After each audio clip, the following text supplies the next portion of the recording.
Hey everybody, this is David Schmidt, and thank you so much for being here this evening. And we are going to be going over X39 stem cells, light therapy, the mechanisms behind how all of this works. And I think you're going to find it really interesting because we're going to be exploring some very interesting material together. So with that, let's go ahead and get started. Now, I thought where we might start this evening, since there are so many scientific-minded individuals on the line today, I understand we have quite a few healthcare practitioners on the line with us, thought I might dig a little bit deeper into this presentation on the science than what we might normally do. So when we're talking about light therapy, what is so exciting about this is the idea that we can trigger very specific biochemical changes in the body with light. And we think about this, this is really extraordinary. If we looked at the pharmaceutical model, we know that a pharmacologist could spend their entire career, they could spend 20 years trying to figure out how to engineer and create a new drug to activate a specific receptor in the cell to produce a specific effect. So what's exciting about this is that we can use light to initiate biochemical changes in the body. And of course, because we're not introducing any foreign chemicals, there aren't going to be any side effects to this. So let's dig into this in a little bit more detail. How exactly does this work? Well, first thing is we often use the analogy that everyone accepts that you go out in the sun and sunlight is going to trigger a release of vitamin D. So very clear example that we all know to be true of how light will cause a chemical change in the body.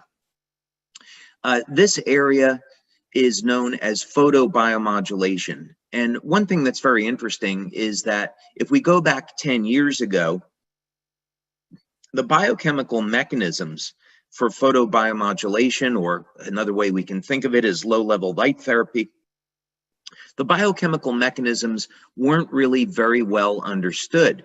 If we go back 20 years ago, light therapy was relegated to the area of quackery. Traditional scientists thought, no, this is a placebo effect, there's really nothing to it. And today, with over 5,000 clinical studies that have been published with people like Dr. Michael Hamblin at Harvard University doing pioneering research. Dr. Hamblin has over 400 clinical studies that are published. The mechanisms by which light therapy works and produces these changes are very well understood. Our company, LifeWave, has performed over 80 clinical studies in the last 18 years. So we have created an enormous body of scientific research that tells us how the patches work. Okay, well, let's just start over here. We see we have different wavelengths of light, and in this example, the wavelengths are in the near infrared band, but we can see cellular change in the visible band of light as well. But what's generally accepted is that, and what has been demonstrated and shown, is that wavelengths of light in the near infrared are going to increase production of cytochrome C oxidase. And this is, of course, very significant and important because of cytochrome C oxidase's role in the electron transport chain. And the electron transport chain, of course, is involved in producing energy from carbohydrates and fats in the mitochondria. So net end result is that we can use light to elevate energy production in the cell, and as a result, that net increase in energy in the cell can be used to drive different chemical processes. So if we want to, in our case, synthesize a naturally occurring peptide in the cell, this is going to be the pathway under which we're going to do that. And sorry, I know I'm going fast. I'm trying to get a lot of information in a short period of time. Now, as I mentioned, there are thousands of studies that are going to be in the literature. We're not going to have the time this evening, of course, to do an exhaustive accounting of all those studies. But just suffice it to say that here would be an example of a study where using near-infrared light to elevate cytochrome C oxidase is demonstrated and shown, and you can see that in the results of the study when you scroll down. Okay, now, why should we be concerned about this? Well, one of the reasons is that if we are interested in stem cells and regeneration, and we want to avoid some of the negative effects of stem cells, meaning that you inject stem cells, they're expensive, they don't always work. There can be contraindications. Sometimes the stem cells will divide in ways that are not beneficial or healthy. This certainly happened in the early days of stem cells.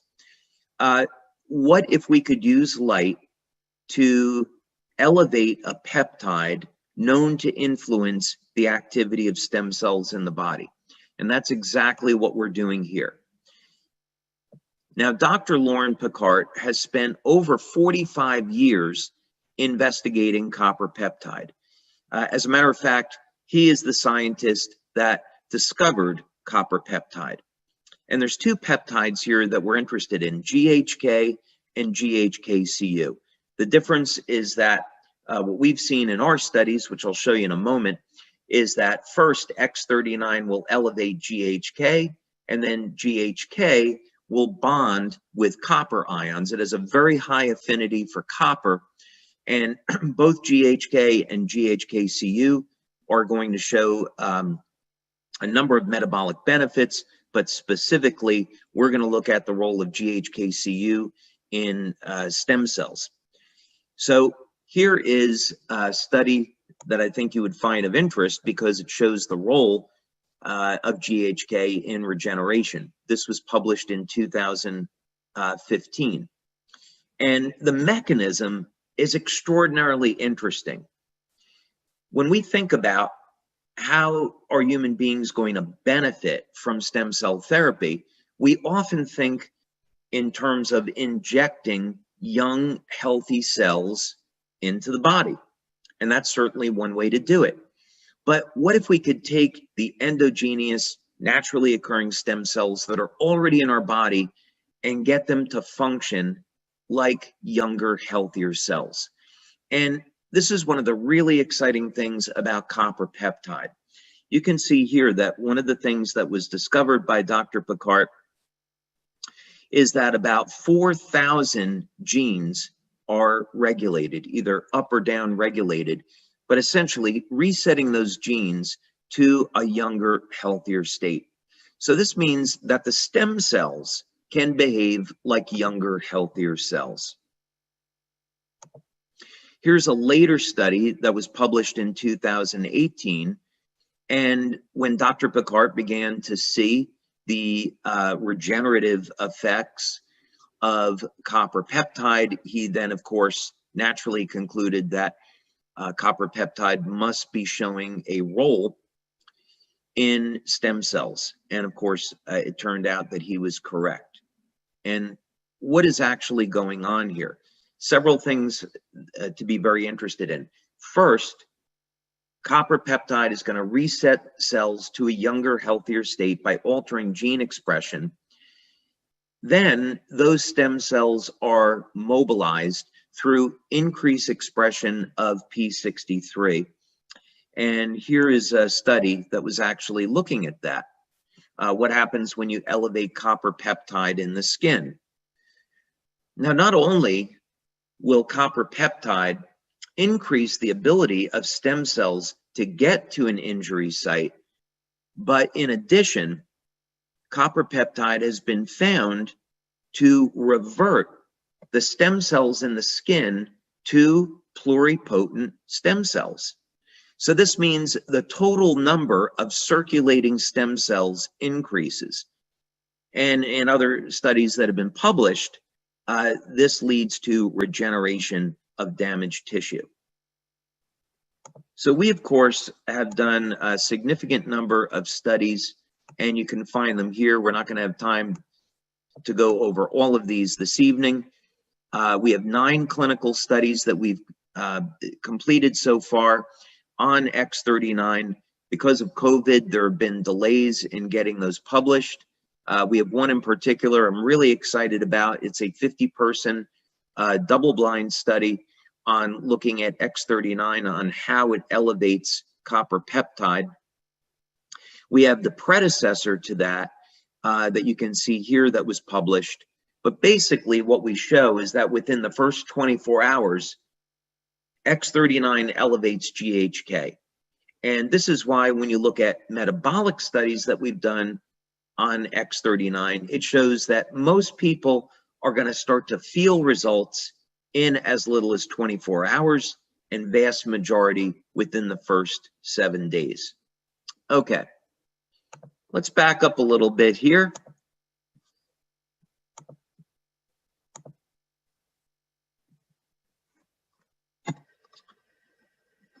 And let's restate this problem. The problem is that as we age, the stem cells are aging with us. This, of course, has to do with the Hayflick limit. There's a limited number of times that cells can divide, and the stem cells are subject to the Hayflick limit along with the rest of the cells. So quite simply, when we get to around age 70, age 75, our cells stop dividing. And this is really bad news.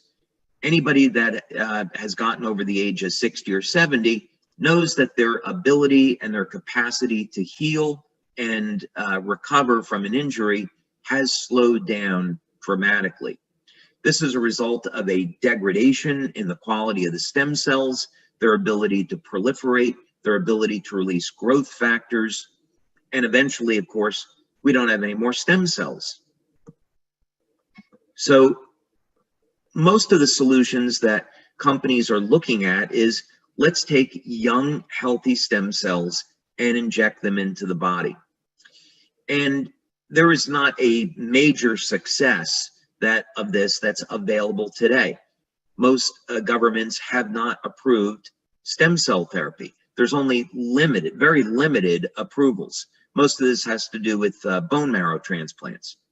And that's because there are significant risks that are associated with injecting stem cells. If they don't divide the way that they're intended to be used, they could divide into cells that are not supposed to be in the tissue where they are injected. So for example, in Japan, there has been ongoing research into Parkinson's disease. And there's a human study going on right now where a needle is inserted into the brain and stem cells are injected directly into the brain. Well, when this research first started, stem cells divided into muscle tissue, liver tissue, hair, and the animals ended up dying because the stem cells divided from a pluripotent state down into a multipotent state that was not desirable. The division was uncontrolled. So these are some of the risks associated with stem cell science as it is today. But of course, that's going to change in the future. So what we want to do is make stem cell science affordable, safe, effective, and available to everybody. So how are we going to do that? Well, as Robin was saying, I have over 100 patents now. I reached that milestone this year. Those are 100 issued global patents with many more that are pending. And over 70 of those are just in the field of stem cells and regenerative medicine. And we've spent over $4 million over the last 12 years in developing X39. And research, of course, is ongoing as we find new ways to utilize our technology with respect to stem cells. Some of the early research we did was with the National University of Ireland in Galway at their Regenerative Medicine Institute.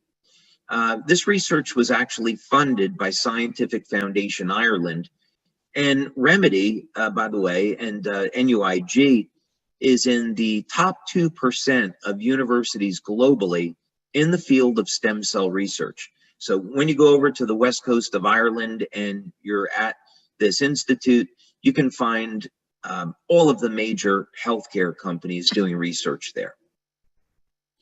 In any case, this is a technology that I invented and we developed at our laboratories in San Diego. And this is a novel form of electromagnetic therapy that we have shown can mobilize and activate stem cells. This was a standard rabbit model that we used after we went from our initial laboratory work. And the goal here was to see if we could upregulate or increase the rate of wound healing in these rabbits.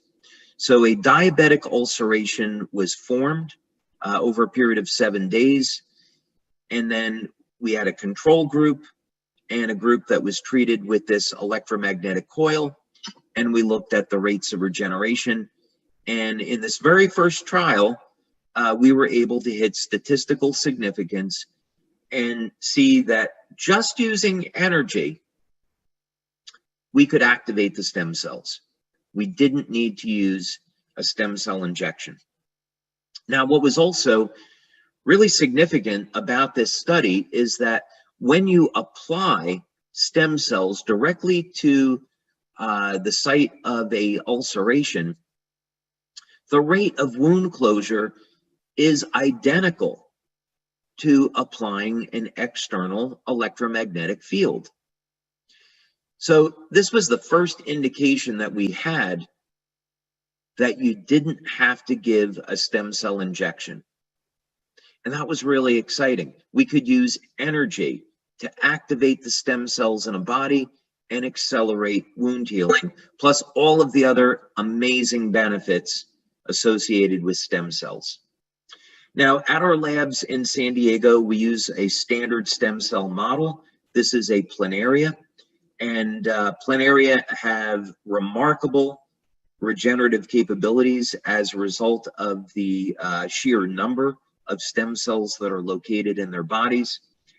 And when you cut off the head of a planaria, it will regenerate in 17 days. The stem cell community is trying to figure out how could we get that down to 15 days? If we could do it maybe in a planaria, maybe we could do it in human beings. Well, this technology that I just showed you, we were able to get the regeneration down to 8 days and then eventually under 1 day. So imagine that, being able to regenerate the head of a worm in less than 1 day. What if we could apply a technology like that to human beings? That's going to be, of course, our ultimate goal.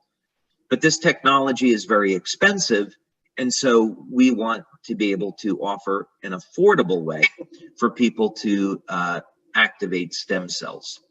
So how do we do that? And how would this technology work? I'll take a glass of water. Okay, well, we are going to turn to light therapy for the answer to this, because I have been developing light therapy products now for 20 years. We have quite a bit of experience and knowledge in how to activate different biochemical pathways in the body with light. And we want to look at how can we do this? What are the control mechanisms for stem cells in the body? So the way this works is that instead of using a lamp or an LED or any type of electronic device, we're going to use a passive patch. You simply apply the patch to the body, and the patch will stimulate the skin with light. So we're not putting any chemicals from the patch into the body.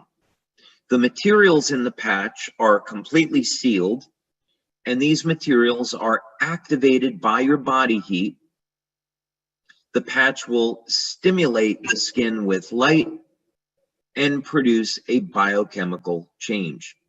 So just like sunlight will cause the body to make vitamin D, this technology will stimulate the skin with light, elevate copper peptide, and this will activate the stem cells.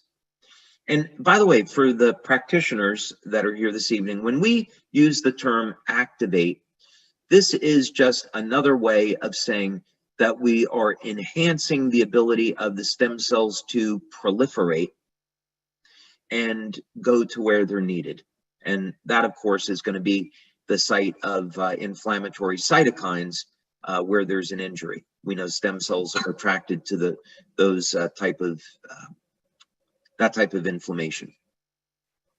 So, very simple way to think about this is that this is a new form of low-level light therapy, and we're using low-level light to elevate GHK-Cu, or copper peptide. And so, of course, the advantages of copper peptide are extraordinary. We get to reset thousands of genes to a younger, healthier state. As a matter of fact, in early research, if you were to take for example, liver cells from somebody 75 or 80 years old, put them in a solution of copper peptide, those cells start to behave like younger, healthier cells. If all we were doing with X39 was just simply allowing old stem cells to get to an injury, that of course would not be very effective. So what really makes this product effective is the fact that copper peptide is a very powerful gene modulator, can get those stem cells to act like younger, healthier cells, and of course now they can release growth factors, their motility rate increases, and people can experience healing at ages when normally they would not be able to. Okay, so we've got 9 studies on X39. First question is, how do we know that the X39 patch elevates copper peptide? So that was one of the first studies we did. It actually took us about a year to get through just method development. So we had to develop methods. We worked with 2 different laboratories, and these were microanalytical labs. And first we looked at urine analysis. Could we detect copper peptide in the urine? Then eventually we landed on doing blood studies, and the method development led to a procedure where we could detect copper peptide in blood. So this was our first pilot study. It was with 10 people. We've since repeated this, and we have a double-blind study now. Generally, when we want to look at copper peptide levels, we like to have people that are over the age of 50 or 60. The reason is copper peptide levels are going to be much lower in that group. So if we were going to compare copper peptide levels to people over the age of 60 compared to people in their 20s, levels of copper peptide are down 60 to 80% when someone's over the age of 60. We also want to find out if, this is light therapy, so we should be able to see an effect rapidly. So we want to look at taking a baseline and then doing another blood draw 24 hours later. And then as a matter of convenience, we look at a 7-day period. And very clearly, what we see to statistical significance is that within the first 24 hours, we see increases in GHK. We also see increases in GHK-Cu, but not to statistical significance at 24 hours. But of course, at day 7, we are well into statistical significance. Now, we've also done metabolic testing with X39. And this is important. This was we did 2 studies here. The first was a pilot. The second was a 50-person double-blind. Again, mean age was over the age of 60. And we want to look at short-term benefits. What happens to the metabolism in the first 24 hours and in the first 7 days. Well, one thing we were interested in was looking at synthesis of amino acids. And we saw that amino acids were upregulated. So, for example, we looked at the branched chain amino acids like leucine, isoleucine, and valine. And this was important because we had anecdotal information that athletes were recovering much more quickly from exercise. So we saw about a 30 to 40% increase in upregulation of leucine. So I think we've got some pretty good evidence that through elevating leucine, we're activating mTOR, increasing muscle protein synthesis. And of course, this is going to be very valuable, not only in recovery, but also for any athlete or anyone that wants to improve performance. As another example, we also saw an upregulation of tryptophan. And that was interesting because in the early days of studying X39, we saw that people were getting improved levels of sleep. We eventually measured GABA levels, and we saw GABA levels being upregulated as well. So we indeed were able to determine why people were experiencing improvements in their quality of sleep. We also saw improvements in memory with X39, and I'm going to show you another study, a separate study that we did looking at the brain. Very interesting, we saw statistically significant decreases in blood pressure in people that had elevated blood pressure. We also did measurements with heart rate variability. And for those of you that are not familiar with that, that looks at the ratio of muscle contractions in the 4 chambers of the heart. And this is important because heart rate variability can detect abnormalities in the function of the heart. And we saw improvements in heart rate variability. Overall vitality, we saw improved. Even breathing improved. Okay, and then on to brain mapping. And I'm going through this quickly so we can get to your questions. We can actually, do a much deeper dive into each of these studies. But just going through quickly because I know there are a lot of questions tonight. We have the privilege of working with Dr. Gaetan Chevalier. We've been working with Dr. Chevalier now for over 10 years. And Melinda Connor, actually, Dr. Melinda Connor, we've been working with her for about 10 years as well. Incredible researchers, and it's a privilege to work with them and their teams. Well, Dr. Chevalier was doing research into nuclear fusion at UCLA. He's an expert in laser spectroscopy, and some of our early studies that we did with him were looking at biophoton emission. And we saw that with our LifeWave energy enhancer patches, we could actually bring the cells into greater coherence, and this would improve biophoton emission from the cells. So this is a very powerful anti-aging effect. We also had run a study looking at upregulation of mitochondrial function. We did that study with Dr. Frank Schallenberger and Dr. Homer Nazaran at the time. Dr. Nazaran was at the University of Texas in El Paso, their biomedical engineering department. And so we saw directly that stimulating the skin with light would increase mitochondrial function. Any case, in this study, what we wanted to do was use a P300, it says here P3, it was a P300 EEG brain mapping system. This was the pilot study. There were some delays in getting started with the double blind because of COVID, but now the double blind study on this is underway. One thing that's important is that all 12 people in this open label study had dramatic effects. And we worked with people over the age of 60. And this is really significant because we would not expect, even with the effects of neuroplasticity, we would not expect to see changes this dramatic in a section of the population that is over the age of 60 and 70. But here at session 1 is baseline, session 2 is at 3 weeks, and session 3 is at 6 weeks.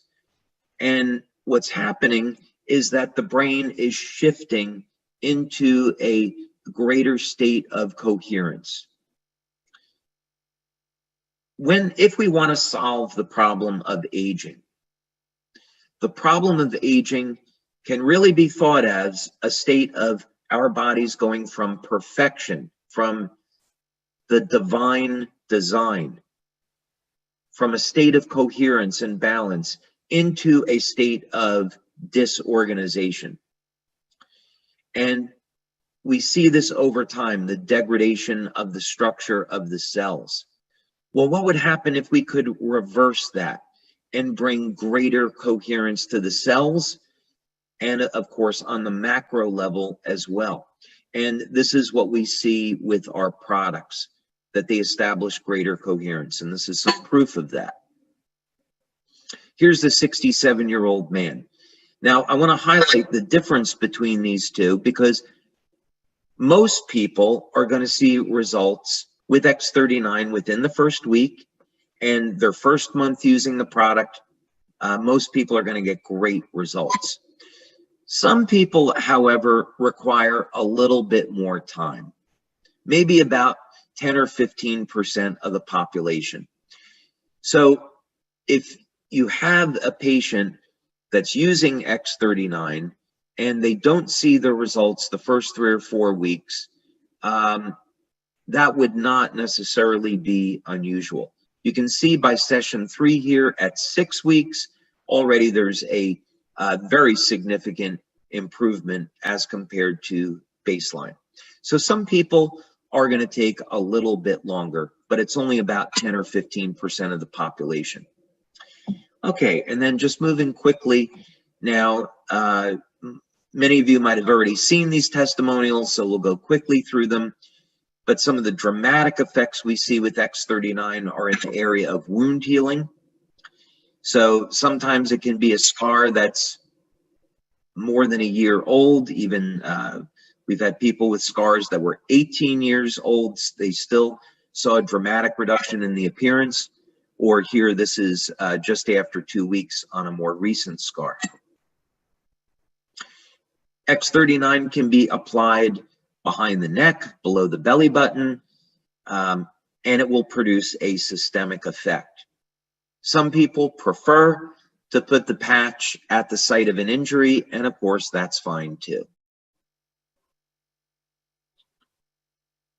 So this is a young man who had a job interview coming up, and he was in an accident, and you can see within 5 days, he experienced a dramatic result. This one's really extraordinary. I was meeting with a doctor yesterday, and we were discussing a study on X39, and I showed him this picture, and he was absolutely blown away. Here's a gentleman that was in a car accident, nearly lost his hand, and yet 2 months later, virtually no sign of that injury. So this is the power of resetting stem cells to a younger, healthier state. This is also, I mean, just incredible. This is a young boy, 9 years old in Denmark, caught his finger in a door, had it severed off. The doctors reattached it. You can see initially it turned black. The parents applied X39, and only 2 months later, the finger is back to normal. The doctor was astounded and said they didn't think that this was possible. And even still, they would have expected more like a 9-month recovery. Now, of course, stem cells, while they do a great job with wound healing, they certainly have very, very powerful anti-aging effects. And one of the things that stem cells do really well is make collagen. Of course, collagen is the most abundant protein in the body. And we know that as we age, there is a decrease in our levels of collagen, and hence this is going to lead, partially, that's going to lead to formation of lines and wrinkles. And this is a woman, her name is Mandy. She is in Australia, and you can see very dramatic result after 6 weeks. And she was thrilled with the results. She continued to use X39, and you can see dramatic change after 1 year. Now, this was actually the very first, I'll call it, youth renewal testimonial that we received on X39. This woman lives in Denmark. She's 93. Her daughter is a LifeWave distributor. The mom here was dealing with a number of very significant health challenges, and so the daughter gave her X39 in the hopes that it could help support her health, and everyone was truly shocked at the transformation that she went through in only 2 months.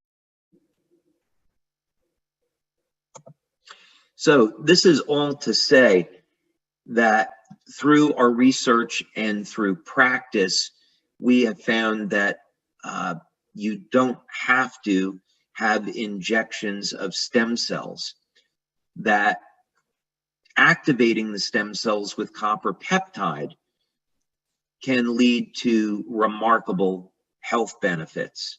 One area that we are interested in exploring actually is, well, what happens when you elevate copper peptide and you give a stem cell injections? Would the benefits be even greater? That's an area that we tend to explore in our clinical research. We tend to feel that there could be some synergies there that are really worth exploring.